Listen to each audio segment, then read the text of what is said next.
Boa noite. Hoje vamos falar sobre manejo integrado de praga da cultura da soja, e sobre manejo de praga da cultura da soja nós vamos dividir em duas partes. Parte 1 nós vamos falar um pouco sobre o manejo de pragas, os seus conceitos básicos, mais voltado para a cultura da soja, e na parte 2, pragas subterrâneas, e na parte 2 a gente vai falar sobre pragas da parte aérea.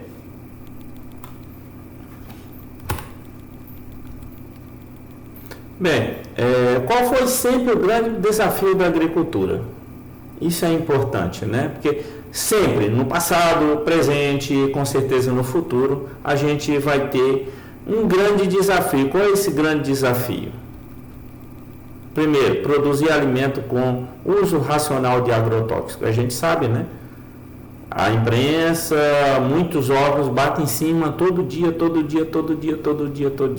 Então, produzir alimento com uso racional de agrotóxicos. Todo mundo fala como que você deve reduzir, que deve eliminar, mas infelizmente as sugestões para isso acontecer, para reduzir, qual que é a solução milagrosa? Infelizmente isso não existe. Então, a gente pode trabalhar para ir reduzindo aos poucos, mas parar de uma vez é extremamente difícil, já que você precisa sempre estar aumentando produtividade, já que novas áreas vão ficando mais escassas, né?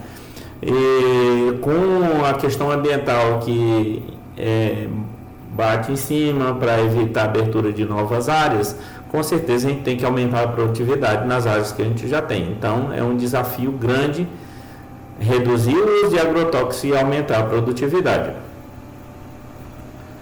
Outro é produzir de forma sustentável sem deixar de ser rentável, é o que a gente já tinha comentado. Então, produzir de forma sustentável e manter uma produtividade ou aumentar a produtividade para tornar aquela vida do produtor, o que ele faz, tornar rentável. Se não for rentável, ele não fica no campo, né?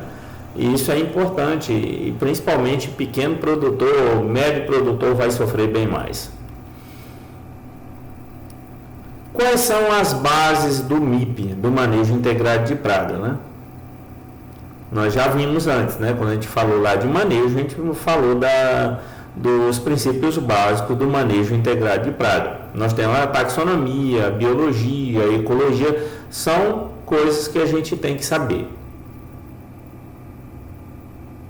Então nós temos características, né, dos insetos, os hábitos destes insetos, a gente precisa saber. A incidência, qual que é a incidência dessa praga? Então nós temos aqui, quais são as características desses insetos? Os hábitos. Então nós temos aqui um inseto mastigador, um inseto sugador, e aqui, por exemplo, inseto também mastigador que se alimenta de folha, né?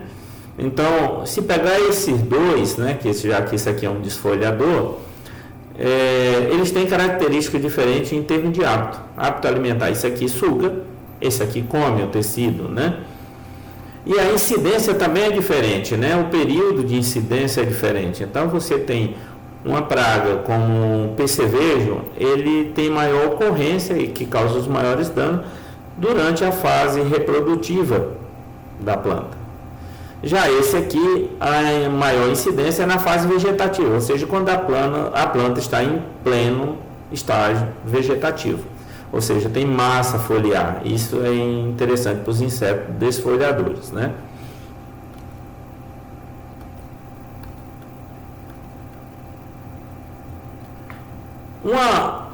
Uma das partes, dos fatores importantes de um manejo integrado de pragas é o monitoramento. Então isso todo mundo já sabe. Quando você vai para campo, recém-formado, ou quando ainda é estagiário, a primeira coisa que você vai fazer na empresa, na maioria dos casos, é o monitoramento. É a amostragem de insetos, ou o famoso pragueiro, insetos, doenças. Então nós temos monitoramento constante o ano todo. Claro, né, nas diversas culturas que a gente tem no campo, né? Não que a soja vai ficar o ano todo no campo, mas incluindo as outras culturas que vêm em sequência. Boa tomada de decisão, isso aqui é importante, claro que em cima do monitoramento. Então, o monitoramento é para isso, para que eu tenha uma boa tomada de decisão. Eu vou decidir no momento correto se eu devo usar ou não um determinado produto para reduzir uma população de uma praga. Então, quando eu faço monitoramento, eu faço no momento correto e não aplicar por aplicar. Tipos de monitoramento.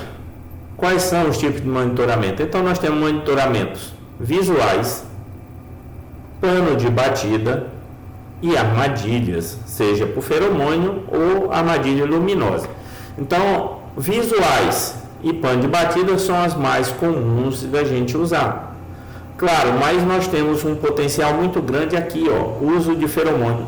Quanto à luz, nem tanto, né? Porque se tornaria algo caro de fazer e em grandes áreas é muito complicado. Uma área de horta poderia ser mais comum, mas se pegar em grandes áreas seria mais difícil. Você teria que estar usando bateria, energia solar, alguma forma de você suprir a necessidade de energia para essas armadilhas. Já o feromônio é algo que está crescendo, então precisa de mais pesquisa, mais centros de pesquisa para identificação de feromônio para se tornar algo rotineiro, tá? Já que o feromônio é específico da espécie, então para cada espécie eu tenho um feromônio diferente. Então, visuais, então eu pego, por exemplo, insetos desfolhadores, pano de batida, insetos sugadores nem tanto. Mas para insetos desfolhadores eu posso verificar um percentual de desfolha. O sugador é algo que você não vê, não é fácil de ver. Então visualmente fica meio difícil. Então você tem que fazer através do pano de batida. Então a gente fala assim, através do pano de batida, mas o que é o pano de batida? Então nós temos aqui uma linha de soja. Esse pano ele vai ter um pano branco ou um plástico branco. Vai ter vai ter 1 metro de comprimento. Só que quando você faz o monitoramento, você vai dizer que tem a média de tantos insetos por 2 metros lineares. Por que 2 metros lineares? Ele não tem só 1 metro aqui? Sim, só tem 1 metro, mas você tem 1 metro de cada lado. Então, quando você vai bater essa soja, você bate 1 metro de soja aqui e 1 metro de soja aqui, para os insetos caírem sobre esse plástico. E você vai contar todos os insetos que caírem sobre o plástico. Insetos que voam e insetos que não, na determinadas fases, não voam. Então, você tem que contar primeiro os insetos que voam e depois conta aqueles que não voam. Então, esse é o método mais utilizado na cultura da soja, pano de batida. Claro que esse aqui eu posso usar também o visual até para começar a fazer minha amostragem. Então eu posso ir visualizando, o dano está muito pequeno, não tem a necessidade, mas quando o dano começa a aumentar bastante, eu tenho que fazer o meu monitoramento por pano de batida. Armadilha de feromônio tem se intensificado um pouco em termos de percevejos que atacam a cultura da soja. Para algumas espécies já tem identificação de feromônio, mas ainda não é possível você utilizar somente o feromônio para controlar percevejo, já que tem aí uns 5, 6 ou 7 espécies. Nós temos vários, depende da região. Tem região que ocorre mais um ou outro, mas se a gente pegar o Brasil inteiro, são em torno de umas 7 espécies que causam dano na cultura da soja. Nós temos aqui a armadilha de feromônio, que a gente tinha comentado, que é uma armadilha de feromônio, ou seja, eu vó colocar uma pastilha aqui dentro, presa na parede interna da armadilha, tipo delta, né? Eu tenho aqui, todas as faces aqui, internas, né? Desse tipo triângulo, são impregnadas com cola. E você tem aqui esquadrejada, né? Geralmente é 1 centímetro quadrado, esses quadradinhos, para você contar, você definir por área. Aqui, esse feromônio normalmente fica em torno de 30 dias, né, viável, liberando feromônio. E os indivíduos que serão capturados aqui serão só os machos. É claro, né, quem libera o feromônio é a fêmea, quem é atraído é o macho. Então você vai capturar machos. Quando você vai no monitoramento, vai dizer assim, olha, depois que capturou tantos indivíduos, você entra com o controle. Mas lembrando, só vai capturar os machos. Isso aqui é monitoramento, tá? Beleza, no visual nós temos aqui, nessa escala nós temos 4 valores, né? 5%, 15%, 35% e 45%. Isso aqui de disfória. Então você não vai esperar 100% para fazer controle. Então até em torno de 45%. Depois a gente vai falar mais sobre isso. Quais são os níveis de controle? O nível de controle é independente para cada praga. Então, cada praga tem seu nível de controle. Eu não posso definir como nível de controle para todas as pragas presentes na cultura. Então, é independente para cada. Então, aqui tem uma tabela se eu não estou enganado, da Embrapa. Nós temos praga e temos um nível de ação, um nível de controle. Lagarta desfolhadores, lagarta da soja e falsa medideira, que eram as principais. Agora a gente tem a Helicoverpa também. Nós temos 20 lagartas maiores do que 1,5 centímetro ou 20 lagartas maiores que 1,5 centímetro ou 30% de desfolha na fase vegetativa. Isso na fase vegetativa. Quando eu parto para fase reprodutiva, isso cai pela metade. Está aqui, 15%. Por que isso? Porque na fase reprodutiva, como a soja tem um tipo de crescimento determinado e a última gema passa a ser uma gema floral, ela não vai mais lançar folha. Então, se eu tiver 30% de desfolha, eu vou ter prejuízo, porque essa planta não vai lançar mais folha, a reserva que ela ia mandar para as vagens vai ser menor e a produção de vagem com certeza vai ser menor e, consequentemente, a produtividade dessa planta vai cair. Nós temos lagarta das vagens, são o gênero Spodoptera, tem mais de uma. Nós temos 10 lagartas por metro, tá? Então aquele pano batido, se ela cai, isso aqui é a lagarta das vagens, nem sempre ela vai cair, né? Mas você pode olhar no visual também. Por metro, 10% de vagens atacadas, né? Então isso aqui eu posso até tirar a média por metro, né? Eu vou bater 2 fileiras, você tem por 2 metros, mas eu posso avaliar por metro, não tem problema, reduzir, dividir por 2, né? Ou 10% de vagens atacadas, coletar a vagem e verificar se tem ataque. Lagarta do grupo Eliotina, Heliotis, virescens ou Helicoverpa, né? Desse grupo, são 4 lagartas por metro na fase vegetativa ou 2 lagartas por metro na fase reprodutiva. Então aqui a quantidade é muito pequena quando a gente compara com isso aqui, a lagarta da soja e a falsa medideira. Então a tolerância é bem menor. A gente vê que para cada espécie ou um grupo ou um gênero você tem uma diferença. O interessante aqui, se você olhar para cá na fase reprodutiva, os percevejos, aí nós temos aqui o marrom, o verde, verde pequeno e barriga verde. Nós temos aqui 4, né? 4 espécies só. Os danos são os mesmos, então a gente computa percevejos e não espécie tal, são percevejos. Nós temos 2 percevejos por metro, lavoura para grãos. Isso aqui é o que preconiza as pesquisas. Então são sempre pesquisas, no caso da Embrapa. Lavoura para grãos.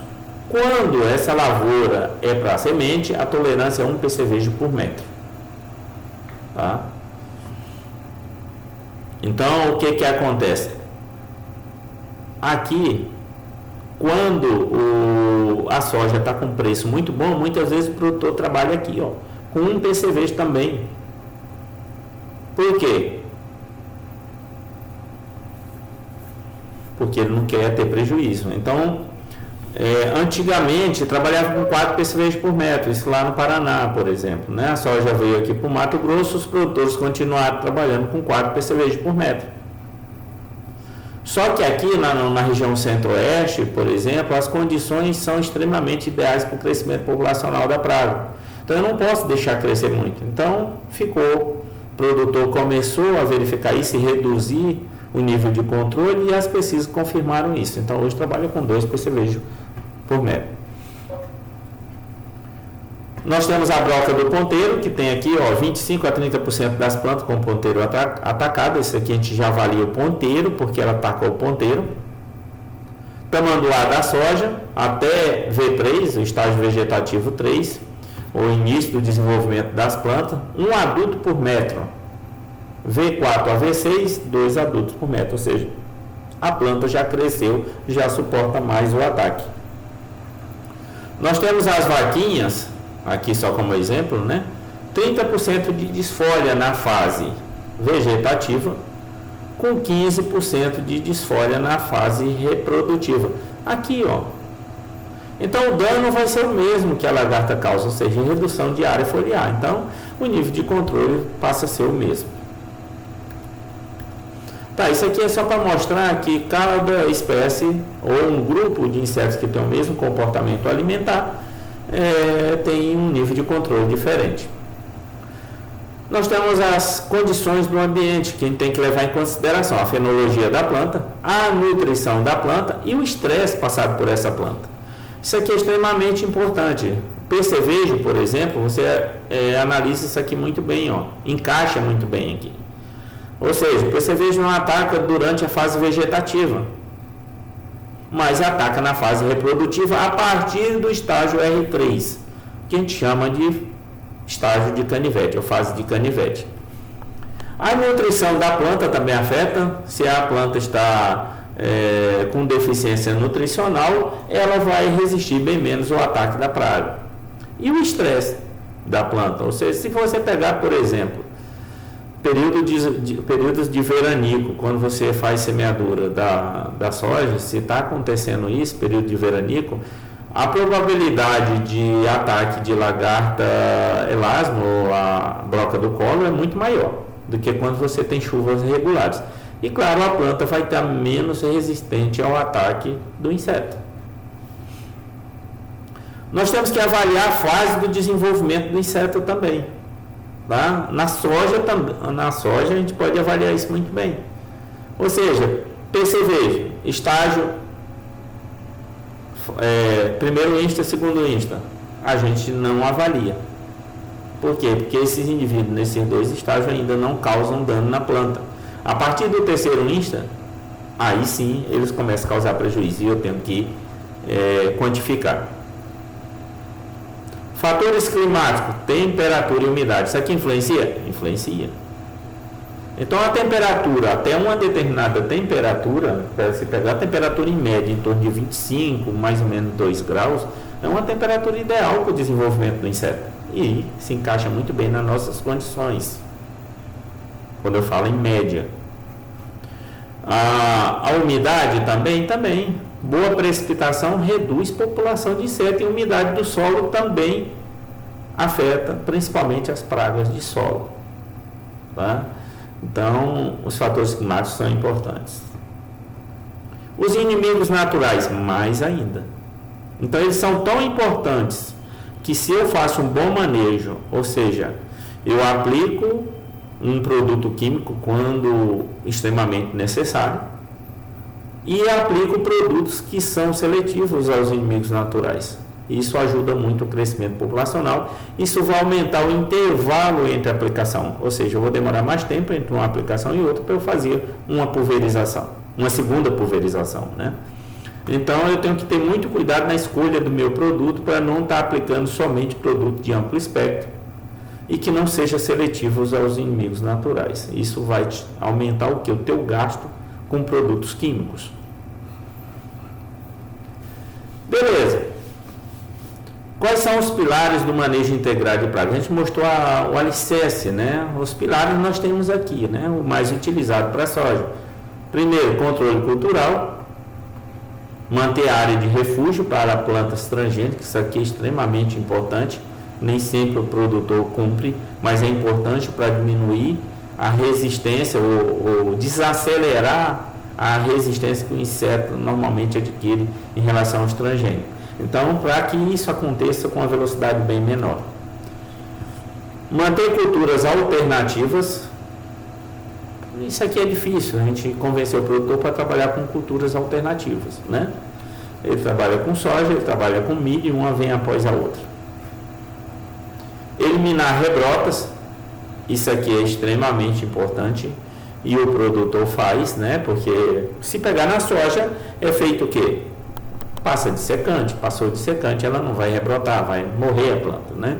Então não tem questão da rebrota. Um problema maior geralmente é a questão das margens das rodovias, já que nós não temos transportes somente para isso, né? Para transporte de grãos, serve para outras coisas, então eles não são preparados somente para carregar grãos. Então você tem muita perda de material nas margens de rodovia, sementes, chovendo ela vai nascer. E essas plantas elas não são eliminadas. Então a possibilidade de estar multiplicando praga nessas áreas é grande. Então mesmo que eu não tenha isso dentro da lavoura, mas as margens de rodovias com certeza eu tenho. Eliminar plantas daninhas hospedeiras na entre-safra. Isso aqui é importante. Então muitas vezes as pragas sobrevivem em plantas hospedeiras ou plantas daninhas, né? Outro, controle biológico. A gente já comentou também. Então, controle biológico, claro, principal, preservar inimigos naturais, que se encaixa ali, ou seja, utilizar menos produto de amplo espectro, utilizar produtos que sejam seletivos. Para quê? Para que eu mantenha os inimigos naturais na área, já que eles são um fator importante no equilíbrio dessas pragas na cultura. Efetuar a liberação de tricograma. Isso aqui eu posso criar em laboratório, hoje tem empresa que produz, para controlar o que? Percevejo. Mas eu só posso liberar percevejo, ou tricograma, para controlar percevejo, se eu aplicar produtos que seja seletivo, que não venha afetar esse inseto, esse inimigo natural que é um parasitoide. Aqui está um tricograma, né? Não pode ser de percevejo, nós temos uma outra espécie que ataca ovos de lagarta, por exemplo. Então eles são extremamente importantes porque ele reduz a população da praga antes mesmo dela sair e começar a se alimentar, ou seja, é controlada ainda na fase de ovo. Então é muito importante até para a nossa região pensar em empresas que criem esses inimigos naturais para liberar no campo, né? Utilizar inseticidas formulados com BT e baculovírus. Isso aqui é outra forma importante. Para a soja, extremamente importante, o baculovírus. Tá? Nós temos baculovírus armígera, nós temos baculovírus anticárcia, que são vírus. E como eu digo, baculovírus anticárcia, baculovírus armígera, os vírus eles são específicos da espécie. Então, se eu quero controlar a lagarta anticárcia, não adianta eu comprei o baculovírus armígera. Eu posso aplicar para controlar a lagarta da soja? Não. Eu só posso controlar helicobacter armígera. Agora, se eu utilizo o BT, aí eu tenho duas formas de utilizar o BT, na forma de pulverização e na forma de transgênico. Se eu vou pulverizar o BT, eu posso controlar várias espécies de lagarta. E o transgênico também, é para controlar várias espécies de lagarta.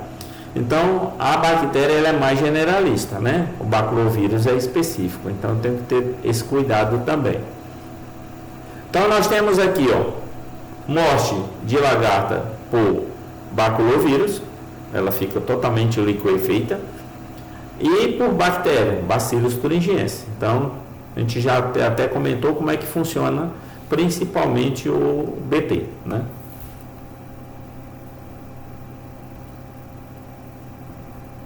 Nós temos também um controle do comportamento, que é um controle alternativo ao controle químico. É extremamente importante? Usar plantas armadilha, plantas repelentes, é uma forma de envolver o comportamento do inseto. Então, quando eu utilizo plantas armadilha, é para atrair o inseto. Então, eu posso atrair, vamos dizer assim, eu tenho uma planta que é suscetível e eu vou colocar ela no campo. Eu posso pegar uma faixa, tá? Que eu faço a semeadura uns 15 dias antes, faço uma semeadura na margem da minha lavoura e atraio os insetos antes. Eu vou começar a controlar os insetos nessa faixa, porque a planta chegou antes, os insetos começam a aparecer e eu começo a controlar. Isso faz com que o restante da minha lavoura eu demore mais tempo para fazer a aplicação. Isso vai fazer com que eu economize em produto e em operação também. E plantas repelentes, tá? Então aqui mais utilizado principalmente em agricultura orgânica, agroecologia. O pessoal trabalha muito com essa parte de plantas repelentes, como citronela, guiné e outras plantas que possam servir como repelente, afastar o inseto do local. Posso fazer uso de semioquímicos para interrupção do acasalamento e a tecnologia atrai e mata. É tipo isca, né? Que eu aplico que vai atrair e matar, né? O uso de substâncias químicas, né? De substâncias alternativas. São que a gente chama de extratos, outras coisas para afetar o desenvolvimento do inseto. São extratos vegetais.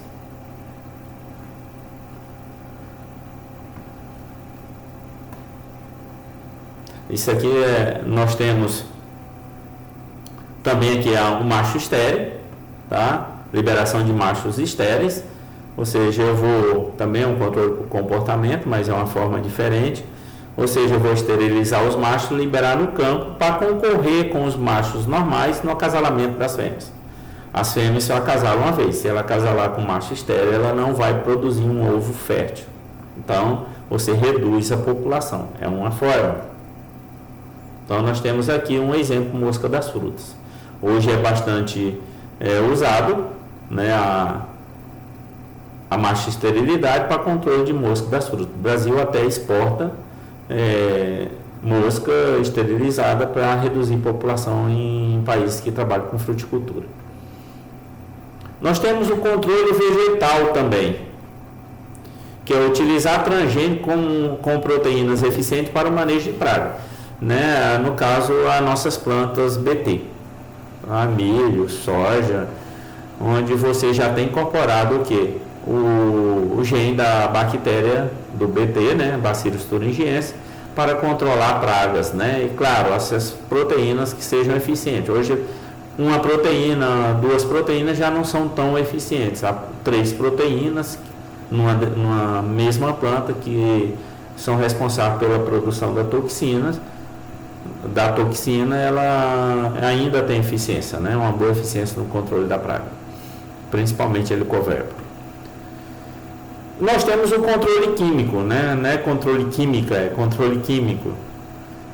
Utilizar inseticidas seletivos é o primeiro passo, ou seja, que não tem amplo espectro, mate tudo na área. E hoje é comum a gente fazer isso com o uso de piretroide, né? Em favor de inimigos naturais e polinizadores. Então, quando eu utilizo inseticida seletivo, é para manter os inimigos naturais e polinizadores.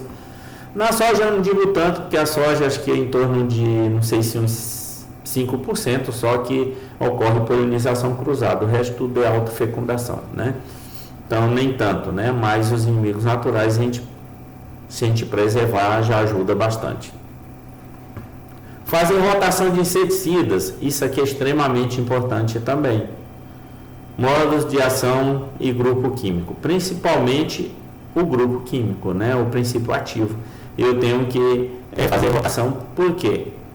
Princípio ativo de produto comercial, eu posso utilizar 2 produtos comerciais com o mesmo princípio ativo. Então, rotacionar princípio ativo para o inseto não adquirir resistência muito rápido. E tratamento de semente, tá? É outra prática que a gente utiliza bastante. O tratamento de semente, ele termina sendo um pouco seletivo aos inimigos naturais. Aplicação noturna, vantagem e desvantagem. Existe aplicação noturna? Vantagem e desvantagem disso. O que vocês acham? O que acontece no início da noite? Você tem menos deriva, você tem praga que você consegue atingir melhor, tanto a fase jovem quanto a fase adulta, quando a aplicação é noturna. Desvantagem, claro, né? A gente não foi preparado para ver à noite, então você se movimentar numa área à noite é mais complicado, mexer num bico, mexer numa coisa, então é muito mais complicado à noite, tá? Então nós temos aqui as fases do desenvolvimento da cultura da soja, só para a gente ter uma ideia, né? Então nós temos várias pragas que atacam no início do desenvolvimento, ou seja, não digo tanto só após a emergência, né? Mas logo que eu coloco a semente, lá, que eu semeio, né? Que eu enterro ela, eu já começo a ter problema com algumas pragas. Então, praga de solo. Quando elas emergem, eu vou ter problema tanto com praga de solo agora como praga de parte aérea. E aí quando elas emergem, aí eu tenho uma fase vegetativa e uma fase reprodutiva. Tá aqui, ó. Fase reprodutiva, ó, começa aqui, que é o florescimento. Então a gente já começa aqui na fase reprodutiva. Mas qual que é o maior problema? Quando entra em estágio que a gente chama de R3. Ela vai de R1 a R8. Estágio R3, que é a fase de canivete, onde a gente, se tiver um intenso ataque de percevejo, você pode ter grandes perdas de qualidade e em quantidade também. Então nós temos pragas de solo, nós temos pragas de parte aérea, incluindo as fases de final de ciclo. Então nós temos lagarta elasmo, de início, espodota, fugiperda, que é a lagarta do cartucho do milho, Agrotis Y, que é a lagarta rosca. Então nós temos umas pragas iniciais e claro, outras da fase que a planta está em pleno estágio vegetativo, e aqueles que estão no final, na maturação também, que são os percevejos. Estamos lá, ó. Temos praga primária e praga secundária. Aqui só para a gente ter uma ideia. Então aqui, pessoal, fases mais importantes da soja e época de maior probabilidade de ataque dos insetos. Então a gente vai falar agora de pragas subterrâneas, né? Quais são as principais pragas da soja? Primeiro grupo, as pragas subterrâneas. Quais são essas pragas subterrâneas? A primeira, nós temos, ela pertence à ordem Lepidota, conhecida como Elasmopalpus lignoselos. Ela também é conhecida como broca do colo, eu não coloquei aqui, mas ela tem um nome comum como broca do colo. Ela é da ordem Lepidota, a família Pyralidae. Então, nós temos aqui fases, ovos, fase de ovo, fase de lagarta, fase de pupa e fase adulta. Lembra que a gente comentou lá em entomologia geral que esse é um tipo de praga que tem o que a gente chama de metamorfose completa, holometábulo, ou seja, tem as 4 fases do desenvolvimento. Na fase de ovo solo o ovo é colocado no solo ou na base das folhas, tá ali próximo, né? Bem que a gente chama de na base do pecíolo, né? A lagarta, ela tem o hábito que ela tem coloração esverdeada com faixa transversal e marrom avermelhado, e tem o hábito de entrar na planta na altura do sistema radicular. Então abaixo do nível do solo ela entra na planta e se move no sentido ascendente, ou seja, de baixo para cima, fazendo galeria interna. Então ela destrói o sistema vascular da planta. Destruindo o sistema vascular da planta, essa planta ela não vai absorver da mesma forma a água e nutrientes. O que vai acontecer nos horários mais quentes do dia? Essa planta vai murchar, porque ela perde água e não consegue absorver água na mesma velocidade. Então ela tende a murchar e como consequência futura ela seca. Então você tem falha de stand. Isso é extremamente importante e a fase inicial é crítica, porque quando a planta lignificou já, endureceu, aí fica mais difícil o ataque. Mas bem na fase inicial essa planta está tenra, então ela está fácil de ser atacada. Estágio de pulpa vai ocorrer no solo e também galeria na planta. Então, dentro da própria planta, ela pode se transformar em pulpa. Ou fora, no solo. Ela forma uma proteção, um abrigo com detritos ali do solo, partículas do solo, restos vegetais e teia. E ela constrói um abrigo bem próximo da planta. Então, ela pode pulpar ali dentro, ou pulpar onde? Dentro da galeria. O adulto é a mariposa pequena de coloração cinza. Então, nós temos aqui, ó, a mariposa, a fase de lagarta dentro da planta e aqui no solo. Então, o que a gente pode ver, que eu comentei antes, é falha de stand. Então, se olhar, isso aqui é uma falha de stand. Então, qual a preocupação que eu tenho que ter com essa lagarta?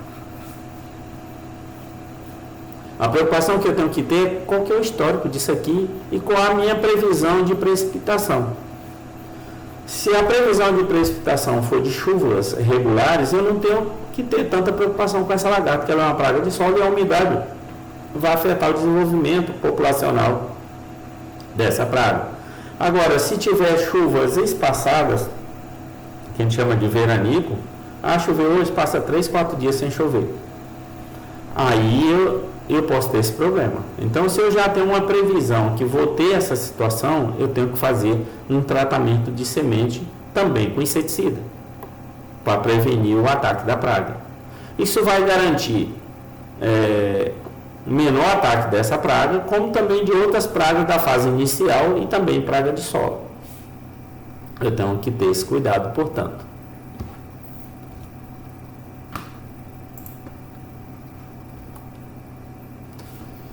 Quais são as medidas de controle? Nós temos aqui tratamento de semente com produtos sistêmicos. Então, isso aqui é o comum. Então, vou fazer o tratamento de semente, vou fazer tratamento de semente com produto sistêmico. Não adianta eu só proteger a semente. O importante é eu dar uma proteção para a planta até uns 15, 20 dias após a emergência. Isso é extremamente importante. Então, tem que ser um produto sistêmico, que ele vai funcionar como uma barreira química até a planta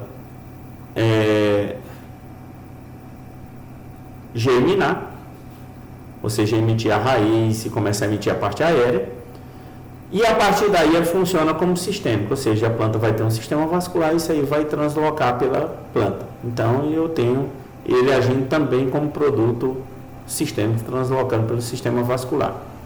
Em períodos com muita ocorrência de veranico, que a gente já comentou, eu recomendo se aplicar produto com ação de contato e profundidade, associado ao tratamento de semente. Ou seja, eu vou aplicar na planta, porque a lagartinha assim que sai do ovo, ela pode ser contaminada ou infectada, atingida, né, ou entrar em contato com esse produto que eu apliquei na parte aérea. Mas o interessante é que eu faço o tratamento de semente. Se eu fiz o tratamento de semente e eu tiver mesmo assim um crescimento populacional dessa praga, eu entro com pulverização da parte aérea. Tá? Mas eu tenho que analisar o fator precipitação também.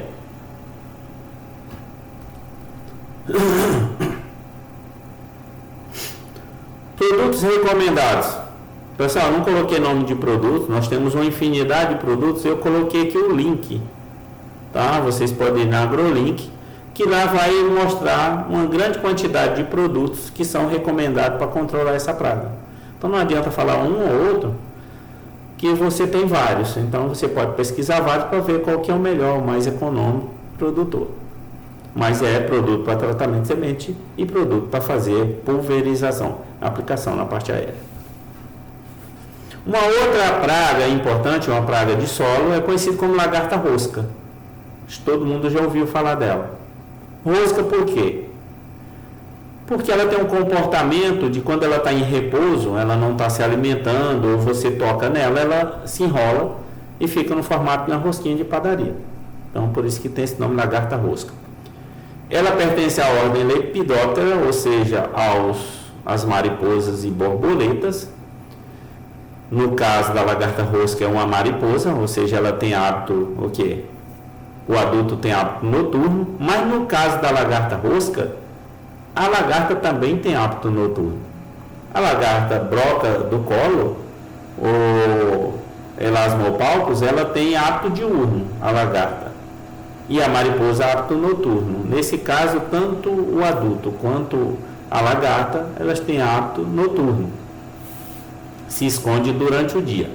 Ela é conhecida como Agrotis Y. Então, lembrar bem desse hábito, tanto o adulto quanto o lagarta tem hábito noturno, você não vai achar durante o dia. Então é muito comum, por exemplo, você vai na casa de um tio, da sua mãe, e ela tem um canteirinho de cebola lá, principalmente a cebola. E os pés de cebola começam, principalmente em fase inicial de desenvolvimento, a desaparecer. Você vai lá, está só o toquinho, mas você não vê nada da planta, sumiu. O mais comum é que tem essa lagarta. Se você remover o solo na base da planta, você vai encontrar essa lagarta enterrada, que ela está escondida. Só que a pessoa olhando, só olhando, não vê, porque ela se esconde. Ela só vai sair à noite para se alimentar. Então você tem que ficar esperto quanto a isso. Então, ela também, né, como todos os lepidópteros, passa por 4 etapas, né? Ovo, lagarta, pupa e adulto, ou seja, o indivíduo ou metamorfose completa. Então, os ovos são colocados nas hastes, ou seja, no caule, folhas e solo, isolado ou em grupos. Ela pode colocar ovos separados, individuais, ou pode colocar em grupos de ovos, grupos pequenos, mais grupos de ovos, né? A lagarta tem hábito noturno, assim como o indivíduo adulto. De dia ficam no solo e tem uma longevidade de aproximadamente 30 dias. Então, por 30 dias, ela pode ficar se alimentando dessas plantas. Então, é um período bem longo, a gente tem que ter muito cuidado. O estágio de pupa ocorre no solo, em casulos de terra, então ela forma um abrigo no solo e transforma em pupa ali dentro. E dura aproximadamente 15 dias esse estágio de pupa. E o adulto é uma mariposa, são mariposas em torno de 5 centímetros, ou seja, chega a 50 milímetros. Isso de envergadura, de uma ponta da asa à outra. Então aqui nós temos, o adulto. Aqui plantas cortadas, nesse caso ela não comeu, chegou a cortar, mas não comeu, mas ela pode desaparecer com tudo isso, fica só o local. E aqui, como ela fica perto da planta de onde ela comeu durante o dia, ela se esconde, principalmente no sistema convencional de cultivo, ela se enterra. Onde eu tenho plantio direto, eu tenho palhada, ela fica embaixo da palhada, não precisa nem se enterrar. Quais são as medidas de controle dessa praga? O Ares com histórico recomenda-se o quê? Tratamento de semente.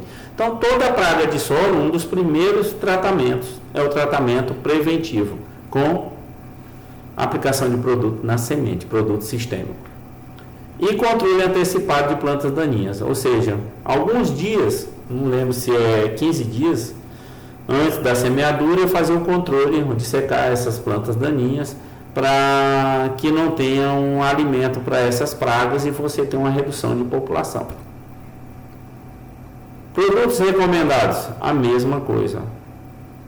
Ou seja, você vai lá no site, dá uma verificada, que lá tem uma lista grande de produtos que você pode estar fazendo a escolha do produto que mais te interessa, né? Outra praga importante aqui para a nossa região, ainda não tanto, que são os percevejos castanhos. E aí já muda, pertence à ordem Hemiptera, a mesma ordem, por exemplo, da mosca branca. São insetos que têm hábito, a ordem Hemiptera, inseto sugador. Então o aparelho bucal é diferente. A gente viu os lepidópteros que são de hábito mastigador, ou seja, eles causam dano mecânico na planta. Esses daqui eles vão causar um dano através de liberação de toxinas, por exemplo, né? Então, ou deixar a porta de entrada para caso de patógenos, né? Então, nós temos ordem Hemiptera, no caso percevejo castanho é a família Cidinidae, e nós temos duas espécies, a Tarsiochores brachiaria, ou seja, é uma praga que foi identificada inicialmente em braquiária, mas hoje atacam as culturas, já que as pastagens foram substituídas por lavoura.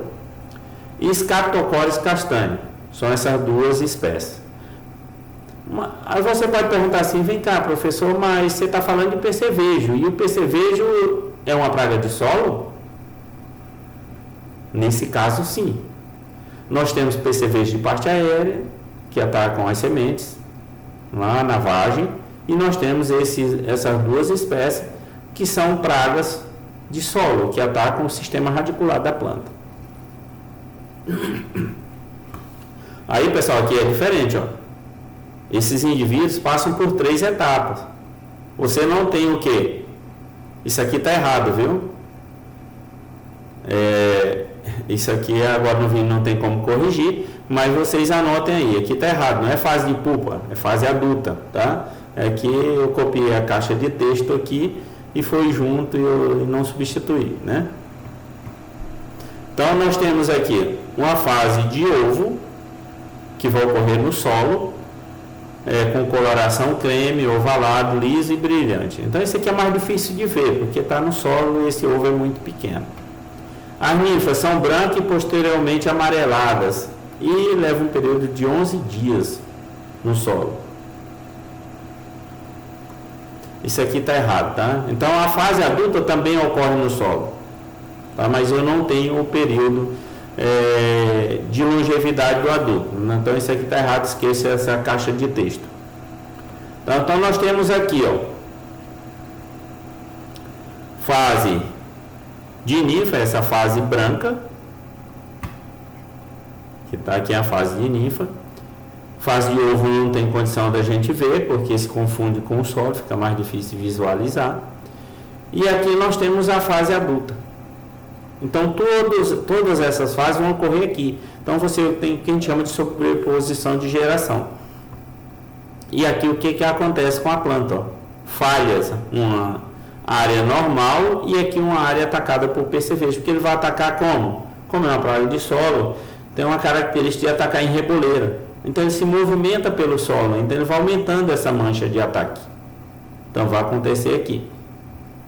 Então aqui a gente viu a fase de ovo, fase de ninfa e a fase adulta. A fase de ovo está aqui, o indivíduo colocando o ovo.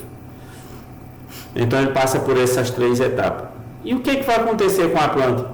Enfraquece a planta. Imagina a quantidade de indivíduo desse sugando a seiva da planta e injetando toxina. Essa toxina apodrece o sistema radicular. Essa planta vai ter menos raiz, vai absorver menos nutrientes, menos água, o desenvolvimento vai ser afetado.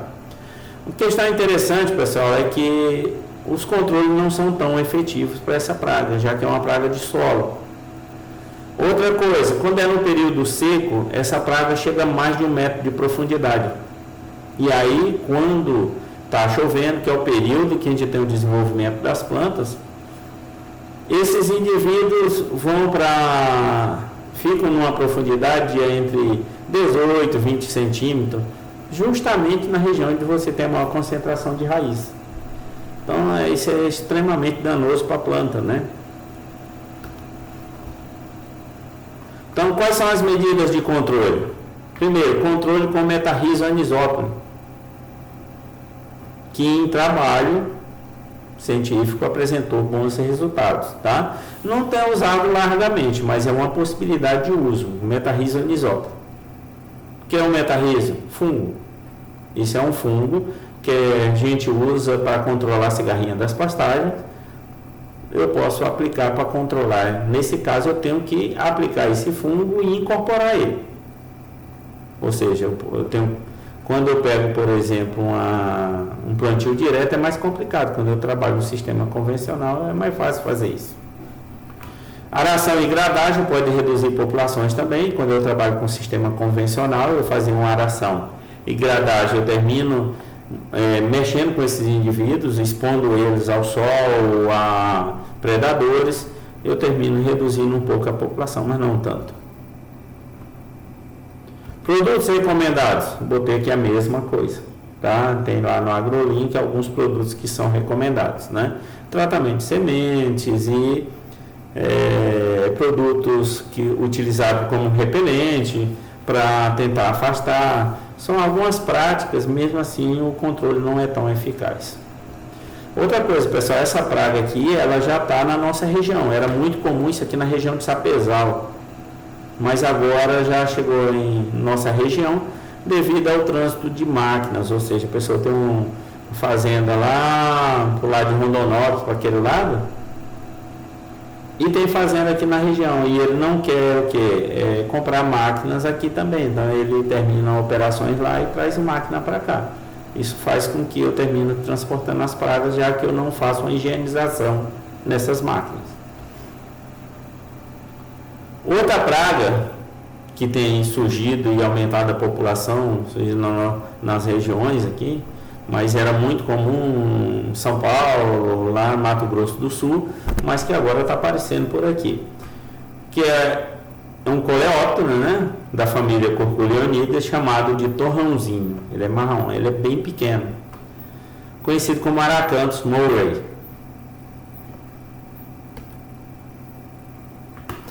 Então, quando eu falo de coleóptero, são indivíduos que passam por 4 fases de desenvolvimento. Aqui tem 2, coloquei 2 porque a estágio de pupa e o estágio de ovo é difícil da gente verificar. Então nós temos aqui as 2 etapas, né? A estágio larval, onde se alimenta das raízes e matéria orgânica, a maior parte, né, da alimentação dele é matéria orgânica, material podre no solo, mas pode atacar o sistema radicular.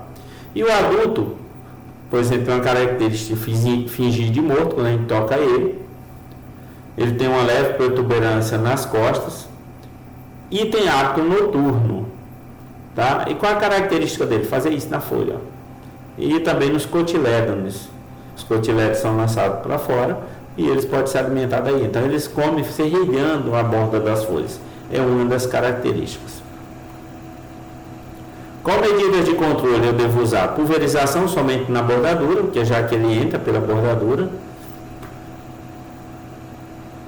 com uma faixa de 30 a 50 metros de largura, tá? A minha pulverização pode ser maior dependendo do equipamento que eu utilizo, né? Pode ter uma faixa maior.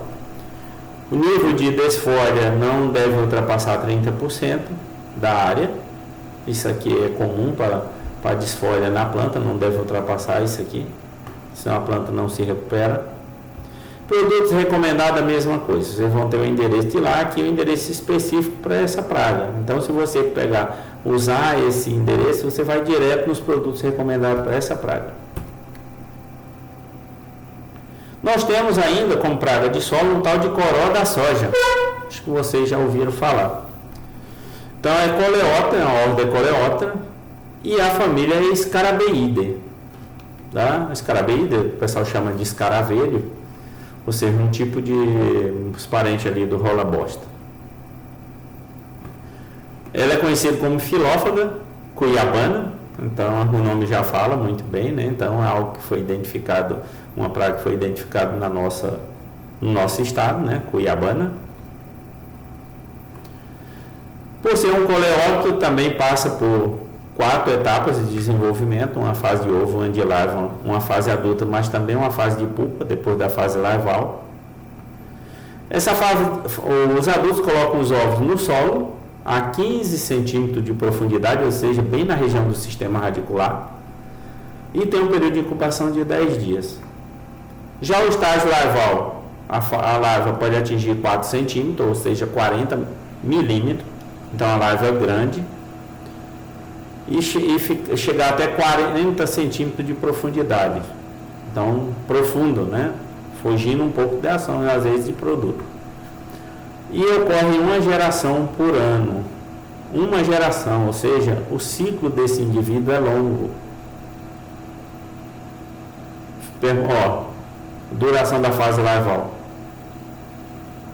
250 dias. Então tem uma geração por ano só. Então a fase larval que fica no solo é muito grande. O adulto é um besouro de hábito noturno. A revoada ocorre em outubro. A revoada desses besouros, já que estão no solo, ele sai do solo e ocorre revoada. Isso acontece com o percevejo castanho também, o percevejo do solo, tem revoada. Fêmea consome o sistema radicular das plantas. Tá? É uma característica. Então nós temos aqui, ó, o besouro, tá? O macho e a fêmea, né? O macho é tipo o besouro rinoceronte, ou seja, ele tem um chifrezinho aqui, né? São às vezes 3. A fêmea, aqui as larvas, né? Que estágio de pupa, né? Pré-pupa e pupa. Aqui os ovos que ocorrem no solo, aqui nós temos as larvas, né? É comum a gente verificar isso aqui. Ela é bem gordinha aqui, mais fininha aqui. Então, principalmente solo com plantio convencional é ideal para o desenvolvimento dessa praga. Não que não ocorra no sistema plantio direto, mas é muito mais comum no sistema convencional de cultivo. Medidas de controle, nós temos aqui tratamento de semente e utilizar produtos recomendados, né, para a praga. Isso é importante, para toda praga, né? E produto recomendado também uma consultinha no AgroLink para a gente, ou no Agrofit, lá do Ministério da Agricultura, eu também posso estar consultando quais produtos recomendados para essa praga. Outro grupo de insetos importantes nós temos aqui, o cupim subterrâneo. Então eu nem coloquei aqui o nome da espécie, porque dependendo das informações a gente tem uma espécie diferente que ocorre, por exemplo, no estado de São Paulo, para Bahia, para Mato Grosso do Sul, para Goiás. Então isso vai variar. Nós temos cupim subterrâneo. Não é aquele cupim que faz monte nas pastagens, são uns que ficam escondidos. Então aqui nossa região é o... Ai meu Deus, estou tentando lembrar agora o nome da espécie que ocorre bastante aqui, na nossa região de cupim subterrâneo. Mas não estou lembrando agora, se eu lembrar mais tarde eu falo. Eles fazem ninho subterrâneo, então você não vê. E atacam plantas, as plantas em desenvolvimento, como atacam também as sementes. Então buscam umidade, temperatura ideal e boa oferta de alimentos. Claro, né? Muitas raízes, ele vai atacar a raiz dessa planta. Se tiver bastante matéria orgânica, eles têm preferência por material orgânico. Mas se não tiver, eles vão no sistema radicular, né? São insetos mastigadores e polífagos, ou seja, não tem preferência por essa ou aquela espécie. Qualquer um aí eles vão atacar. Alimentam-se preferencialmente de material vegetal em decomposição, que a gente colocou aqui, material orgânico, material já apodrecendo. Então esse é o que eles querem, né? Aqui só um exemplo, tá? Eu coloquei aqui, mas temos várias espécies. Então aqui são insetos subterrâneos. Então, quando você cavar um solo, você sente o cheiro quando tiver insetos presentes próximo ao sistema radicular. Medida de controle, claro, de sempre, tratamento de sementes. E produtos recomendados, você vai fazer uma consultinha que vai ter a lista, né? Pegar o endereço, colocar, você vai direto lá. Bem, pessoal, quanto a pragas subterrâneas, praga do sistema radicular das plantas, né? Até após a emergência da planta, pode ter até como, mas são pragas subterrâneas. É isso. Nós continuaremos na próxima aula com as pragas da parte aérea, né? Então, tenha uma boa noite e até a próxima aula.